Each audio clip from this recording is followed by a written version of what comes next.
South Africa began an hour before tea. Stokes bowled Funsale for 33. Then Finn took over with 3 for 37, and England will fancy their chances from here. And that's all your sport for now. The time is 5:36. Peggy Walker, BBC Radio Sheffield. Thank you, Jamie. Football Heaven on the way at 6 o'clock. We'll hopefully have a catch-up with Andy Giddings, who's down at Craven Cottage, ready for Rotherham against Fulham. That's the commentary game tonight. First, though, we heard earlier on this programme from a group of young people who are halfway through a brand new training programme working towards getting them a job, getting them into employment. It's called PetXI.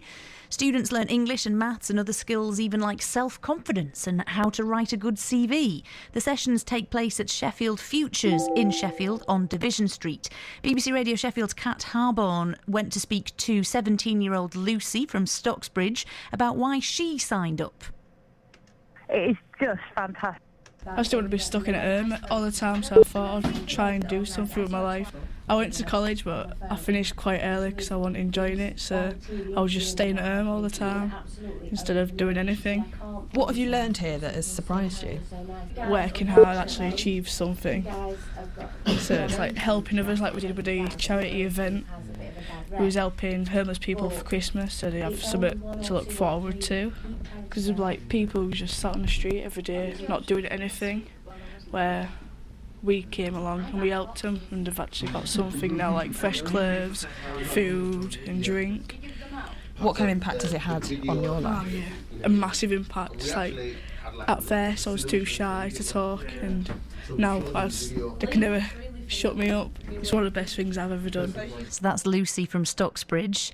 Glowing reviews there, really. Fleur Sexton is the Joint Managing Director of PetXI, which gets funding from the government's skills funding agency to help these young people get these skills and try and get into work. Earlier, Fleur told me that Lucy's story is a fantastic example of what they can achieve.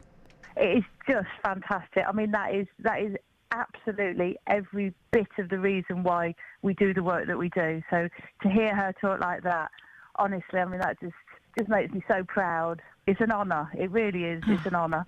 How does the programme work then? Well, basically, it's a traineeship. So they come to us, young people who are 16, 17, possibly 18, and they're not in employment, educational training currently. So maybe they've started at college and it's not for them, or maybe, they've not got the GCSEs that they need to progress. So it's all about coming to us and finding the route that they want to get into the apprenticeship. So it's very practical. It's very much about finding their skills and really working hard. So very practical.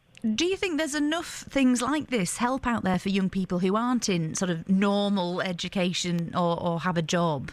Well, I think it's coming through now. It hasn't been the case in the past. Definitely. I think a lot of young people have been shoehorned into academic pathways that just probably don't suit them because they're kinesthetic learners, they're practical people. They want to crack on and get busy, with a practical route. And I think the apprenticeships are absolutely fantastic. I'm a huge fan. It's using the expertise within the businesses. So people who've been doing the job for many, many years who can pass on that experience to somebody who wants to come up in that role. I think it's absolutely brilliant. So people who are genuinely really passionate about what they do, they're passing on their skills and their learning and their know-how to the younger generation. It's fabulous.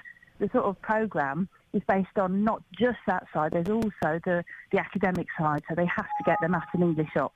They have to do the skills all about employability, things like how to organise things, how to do phone calls to organise a meeting, for example, or what to do if you're late, really practical stuff like that. If you're late for work, something's happened, you don't just turn up and start working. What do? You text your boss, you phone your boss, you say, I'm really sorry this happened.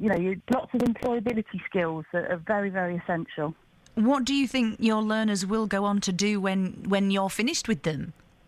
Well, there is so much. They're such a talented group. There's so many interests. And I think that's something that's so important because just in terms of the community, there's so much they've got to offer. So we've got somebody interested in animal charities, somebody wants to be a window cleaner, somebody else wants to do plastering.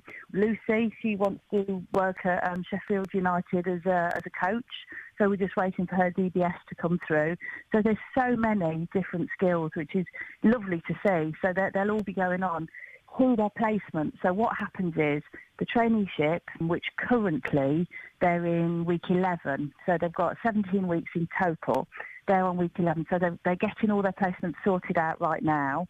Big hope for them is that they'll get their apprenticeship placement. And already lots of them, because they are so talented, are getting offers for January start. So, I mean, that is an absolutely phenomenal result, because they don't finish and, they've got another 6 weeks till they finish.